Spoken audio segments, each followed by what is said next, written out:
Watch this leftist getting completely destroyed in an argument. And as far as I'm concerned, there is a pattern now of voter suppression going on in our country right now. And the Calais decision just plays into that by pretty much gutting the Voting Rights Act, which, by the way, was reaffirmed many times in a bipartisan way in acknowledging that this kind of racial discrimination occurred, and that as a democratic country where everybody has an equal vote, that's not tolerable. But suddenly it's a-okay just because the Supreme Court says so.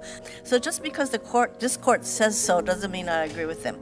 There's this huge push to pass the SAVE Act. It's more Save Trump Act. And what does that act do? It would require millions and millions, all of us who are registered to vote. Suddenly we will have to show proof of citizenship, either through a birth certificate or a passport. Millions of people don't have either. I want to go back to her comments. She began by saying we have a long history of racial discrimination in this country. That's undoubtedly correct. And then she said, quote, we had poll taxes, we had literacy tests, we even had tests of how many jelly beans are in a jar. Mr. Chamberlain, when Senator Hirono says we had poll taxes, I want to ask you who we is, and in particular, what party was it that implemented poll taxes in the South? I don't want to necessarily speak in every single case, but I'm pretty confident it was mostly the Democrats.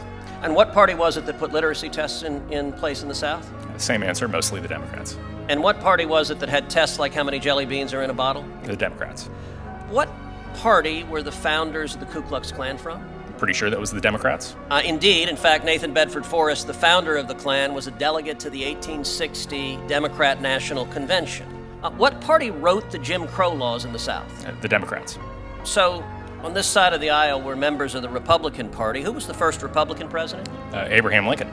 The Republican Party was literally founded to oppose slavery. We came into existence because slavery was a grotesque evil, and it was President Lincoln, the first Republican president, who signed the Emancipation Proclamation, who won the Civil War, and that resulted in the freeing of the slaves and the passage of the 13th, 14th, and 15th Amendments.